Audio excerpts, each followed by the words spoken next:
Hello बच्चों। आज मैं आप लोगों को आलू आंधारी क्लास 11 से पढ़ा रही हूँ। आप लोग ध्यान से इसको देखिए। बहुत ही अच्छी कहानी है जिसको कि बेबी हालदार ने लिखा है। इन्हीं की कहानी है। देखिए, बिना देर किए हम लोग इसको पढ़ रहे हैं। मैं अब अपने किराए के घर में थी। सब समय सोचती रहती कि काम न मिला तो बच्चों को क्या खिलाऊंगी, कैसे उन्हें पालूंगी पोसूंगी। मैं स्वयं एक घर से दूसरे घर काम खोजने जाती और दूसरों से भी काम जुटाने के लिए कहती। मुझे यह चिंता भी थी कि महीना खत्म होने पर घर का किराया देना होगा। पता नहीं इससे कम किराए में कोई घर मिलेगा या नहीं। काम के साथ मैं घर भी ढूंढ रही थी। 1.5 सप्ताह हुए जा रहे थे और काम कहीं मिल नहीं रहा था। मुझे बच्चों के साथ उस घर में अकेले रहते देख आसपास के सभी लोग पूछते, तुम यहाँ अकेली रहती हो? तुम्हारा स्वामी कहाँ रहता है? तुम कितने दिनों से यहाँ हो?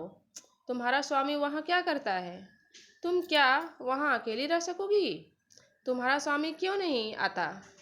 ऐसी बातें सुन मेरी किसी के पास खड़े होने की इच्छा नहीं होती, किसी से बात करने की इच्छा नहीं होती। बच्चों को साथ ले मैं उसी समय काम खोजने निकल पड़ती। कुछ घंटों के बाद जब मैं घर लौटती तब फिर पड़ोस की औरतें आकर पूछती, क्यों, काम मिला? फिर मेरे चेहरे का भाव देख कोई कोई मुंह से चुक चुक आवाज़ निकाल कहती, मिल जाएगा, इधर उधर ढूंढने ढांढने से मिल ही जाएगा। मैं उनकी बातें अनसुनी कर अपने बच्चों की बातें करने लगती। मेम साहब की कोठी के सामने की एक कोठी में सुनील नाम का 30-32 साल का एक युवक मोटर चलाता था। वह मुझे पहचानता था, इसलिए मैंने उससे भी अपने काम के बारे में कह रखा था। एक दिन रास्ते में मुझे देखकर उसने पूछा, तुम क्या अब उस कोठी में काम नहीं करती? मैंने कहा, मुझे उस कोठी को छोड़े 1.5 सप्ताह हो गए, अभी तक मुझे कोई काम नहीं मिला है। वह बोला, ठीक है, मुझे काम के बारे में कुछ पता चलेगा तो बताऊंगा। एक दिन बाद दोपहर को बच्चों को खिला पिलाकर मैं उनके साथ सो रही थी कि सुनील आया और बोला, क्यों, काम मिला? मैंने कहा, नहीं, अभी तक कुछ नहीं मिला। वह बोला, तो चलो मेरे साथ। मैंने पूछा, कहाँ? तो वह बोला, काम करना है तो मैं तुम्हें लिए चलता हूँ, बाकी बातें तुम स्वयं वहाँ कर लेना। उसकी बात सुन मैं फौरन उसके साथ निकल पड़ी। वहाँ पहुंचकर सुनील ने गेट के बाहर लगी बेल बजाई तो उस घर के साहब बाहर आए। सुनील ने उनसे कहा, सर, आपने कहा था ना, मैं इसे ले आया हूँ। उन्होंने मुझसे पूछा, तुम बंगाली हो? मैं बोली, हाँ। इसके बाद काम के बारे में बातें हुई। उन्होंने कहा, देखो, यहाँ जो औरत काम करती है उसे मैं 800 रुपये देता हूँ। तुम्हारे पैसों के बारे में मैं तुम्हारा काम देखकर बताऊँगा। मैं बोली, ठीक है, यहाँ कितने बजे आने से ठीक होगा? उन्होंने कहा, तुम जितनी जल्दी आ सको, क्योंकि मैं बहुत सवेरे उठता हूँ। मैं बोली, मुझे तो जाकर बच्चों के लिए खाना वाना बनाना होगा। मैं 6-7 बजे तक आऊँगी। इतना कहकर मैं चलने लगी तो मुझे लगा वह पैसों के बारे में कुछ कहना चाहते हैं। सुनील जाने को हुआ तो उससे मैंने थोड़ा रुक जाने को कहा। वह बोला, तुम बात करके आ जाना, मैं चलता हूँ। मैंने कहा, बस थोड़ा सा रुक जाओ, लेकिन साहब ने फिर पैसों की बात नहीं उठाई और सिर्फ इतना कहा, कल से तुम काम पर मत आओ। अगले दिन मैं काम पर आई तो दूर से ही 35-40 वर्ष की एक विधवा को उसी घर में काम के लिए जाते देखा। साहब बाहर पेड़ों में पानी दे रहे थे। मुझे देखते ही वह भीतर गए और उस औरत से साफ साफ बातें कर उसी समय उसे काम से हटा दिया। वह औरत भी बंगाली थी। बाहर आते ही उसने मुझे गालियां देना शुरू कर दिया। मैंने कहा, देखो, मैं कुछ नहीं जानती। यदि जानती होती कि यहाँ पहले से ही कोई काम कर रहा है तो मैं नहीं आती। मुझसे कहने से कोई लाभ नहीं। तुम साहब को मेरी तरफ से जाकर बता दो कि वह इस तरह काम करने को राजी नहीं है। उसने कहा, उसने ऐसा कुछ नहीं किया और मुझे बकते बकते चली गई। साहब आकर मुझे भीतर ले गए और सब समझा बुझा दिया कि क्या करना होगा क्या नहीं करना होगा। बस उस दिन से मैं अपने मन से खाना वाना बनाकर टेबल पर रखकर घर जाने लगी। मेरा काम देखकर घर में सभी आश्चर्य करते। एक दिन साहब ने पूछा, तुम इतना ढेर सारा काम इतने कम समय में और इतनी अच्छी तरह कैसे कर लेती हो?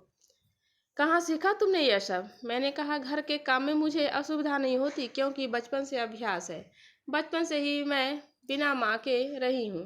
मेरे बाबा भी सब समय घर पर नहीं होते थे, इसी कारण मेरा पढ़ना लिखना भी नहीं हो सका। मैं इस तरह रोज सवेरे आती और दोपहर तक सारा काम खत्म कर चली जाती। बीच बीच में साहब मेरे बारे में इधर उधर की बातें पूछ लेते। एक दिन उन्होंने मेरे बच्चों की पढ़ाई लिखाई के बारे में पूछा तो मैंने कहा मैं तो पढ़ाना चाहती हूँ, लेकिन वैसा सुयोग कहाँ है। फिर भी चेष्टा तो करूँगी ही बच्चों के लिए। उन्होंने एक दिन बुलाकर फिर कहा, तुम अपने लड़के और लड़की को लेकर आना, यहाँ एक छोटा सा स्कूल है, मैं वहाँ बोल दूँगा, तुम रोज़ बच्चों को वहाँ छोड़ देना और घर जाते समय अपने साथ ले जाना। मैं अब बच्चों को साथ लेकर आने लगी, उन्हें स्कूल में छोड़ घर आकर अपने काम में लग जाती। स्कूल से बच्चे जब मेरे पास आते तो साहब कुछ न कुछ उन्हें खाने को देते।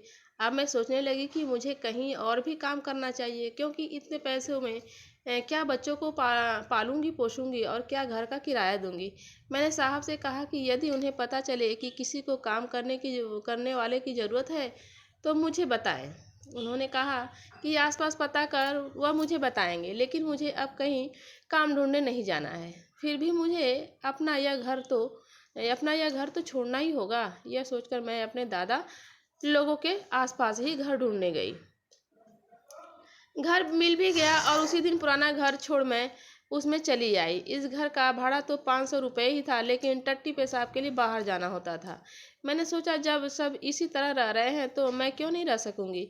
वहाँ भी लोग मेरे बारे में सब कुछ जानने की चेष्टा करते और मुझे लेकर तरह तरह की बातें करते। कोई मुझसे अच्छा व्यवहार करता तो कोई नहीं, कोई मुझे अच्छी सलाह देता तो कोई मुझे देख दबी जबान से कुछ कहने लगता। इन सब बातों से मुझे कुछ लेना देना नहीं था। मैं सवेरे उठकर बच्चों को खिला पिलाकर रेडी करती और घर में ताला लगाकर उनके साथ निकल पड़ती। मैं एक ही कोठी में काम करते कैसे अपना काम चलाऊंगी और कैसे घर का किराया दूंगी, इस बात को लेकर लोग आपस में खूब बातें करते। मैं स्वयं भी चिंतित थी कि मुझे और दो एक कोठियों में काम नहीं मिला तो इतने पैसों में गुजारा कैसे होगा। मैं रोज साहब से पूछती कि किसी ने उन्हें काम के बारे में कुछ बताया क्या। वह मेरा प्रश्न और कोई बात कर टाल देते, लेकिन उन्हें देखकर मुझे लगता जैसे वह नहीं चाहते कि मैं कहीं और भी काम करूं। शायद वह सोचते रहे हों कि मुझसे वह सब होगा नहीं, और होगा भी तो उससे बच्चों की पढ़ाई लिखाई ठीक से नहीं चल पाएगी। शायद इसीलिए उन्होंने एक दिन हठात मुझसे पूछा, बेबी महीने में तुम्हारा कितना खर्चा हो जाता है। शर्म से मैं कुछ नहीं बोली और उन्होंने भी दोबारा नहीं पूछा। मुझे सवेरे जल्दी उठकर बिना कुछ खाए पिए काम पर आना पड़ता था। खाना वाना बनाकर मैं घर जाती और वहीं सब काम वहां जाकर करती। साहब कहते तो कुछ नहीं, लेकिन कभी कभी ऐसा कुछ कर बैठते जिससे मैं जान जाती कि उनके मन में मेरे लिए माया है। सवेरे उनके यहाँ जाने पर कभी देखती कि वह बर्तन पोंछ रहे हैं तो कभी उन्हें झाड़ू लेकर जाले ढूंढते देखती। मैं पूछती कि उन्हें यह सब करने की क्या दरकार है, तो वह इधर उधर का कोई बहाना बनाकर बात को टाल देते। उनके यहाँ काम करने में मुझे बहुत सुख मिलता। वहाँ कोई भी मेरे काम को लेकर कुछ नहीं कहता। कोई यह तक नहीं देखता कि मैं कुछ कर भी रही हूँ या नहीं। मुझे सवेरे देखते ही साहब का चेहरा खिल उठता, लेकिन वह बोलते कुछ भी नहीं। वह जिस तरह मुझे देखते उससे मुझे लगता जैसे सोच रहे हों कि इस बेचारी को किस अपराध के पीछे अपना घर परिवार छोड़ बच्चों के साथ यहाँ अकेले रहने को बाध्य होना पड़ा। उन्हें तब तक जितना मैं जान सकी थी उसे मुझे लगता कि कहीं मुझे दुख न पहुँचे, इस डर से वह मुझसे इस तरह की कोई बात नहीं करते थे। वह कुछ कहना शुरू करते फिर अचानक चुप हो जाते। कुछ दिनों बाद एक दिन हठात उन्होंने पूछा, अच्छा बेबी यह तो बताओ कि यहाँ से जाकर तुम क्या करती हो। मैंने कहा, मैं जाते ही खाना बनाने में लग जाती हूँ और साथ ही साथ बच्चों को नहलाती धुलाती हूँ, फिर उन्हें खिला पिला कर सुला देती हूँ। तीसरे पर उनके साथ थोड़ा घामती हूँ और शाम को संध्या पूजा कर उन्हें पढ़ने बिठा देती हूँ। रात में फिर उन्हें खिलाना पिलाना और सुलाना और सवेरे जल्दी से जल्दी यहाँ के लिए निकल पड़ना। बस यही है मेरे सारे दिन का काम। वह बोले, अच्छा फिर जो तुम और काम ढूंढ रही हो तो उसके लिए तुम्हें समय कहाँ से मिलेगा। मैं बोली, इसी में से निकालना होगा, और नहीं तो क्या, बिना किए और कोई चारा भी तो नहीं। इस पर उन्होंने कहा, देखो यदि मैं तुम्हारी कुछ मदद कर दूं तब तो तुम कहीं और काम नहीं करोगी ना। उनकी बात सुन मैं सोचने लगी, वह मेरा कितना ख्याल रखते हैं, कितना मुझे चाहते हैं। उन्होंने फिर पूछा, क्यों क्या हुआ, तुमने कुछ बताया नहीं, क्या सोच रही हो। मैं बस कुछ भी तो नहीं कहकर चुप हो गई।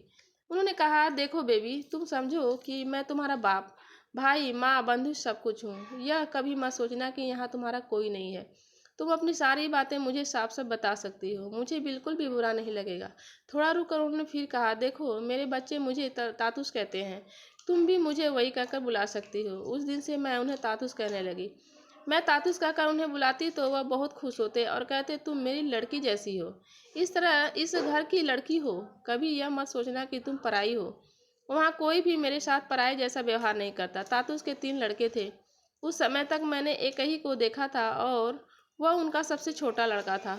उसके मुंह में जैसे जबान ही नहीं थी। मैं किचन में ही काम कर रही होती तब भी चाय बनाने के लिए मुझसे न कहा, वह स्वयं अपनी चाय बना लेता।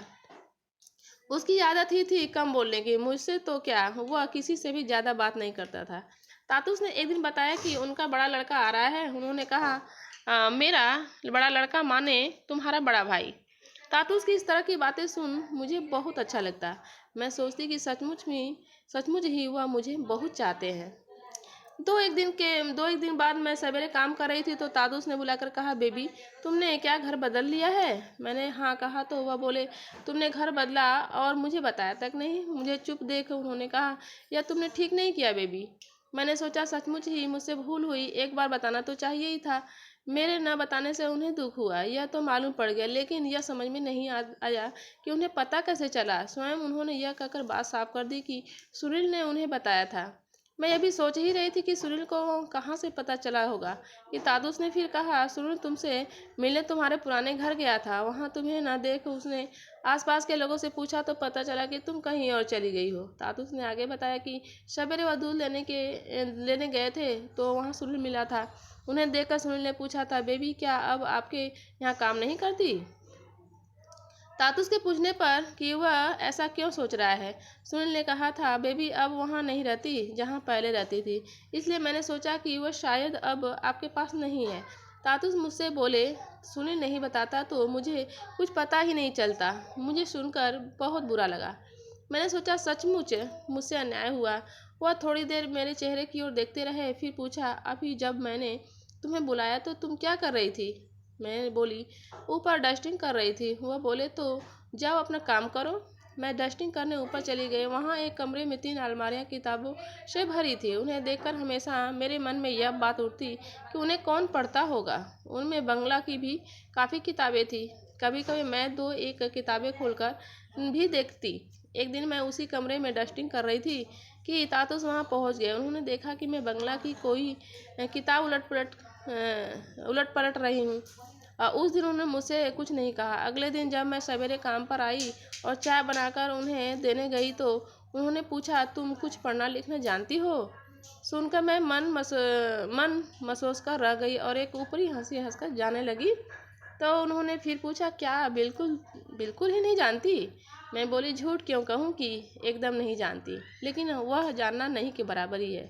तब उन्होंने पूछा, फिर भी कहाँ तक पढ़ी हो? मैं बोली, 6ठी 7वीं तक।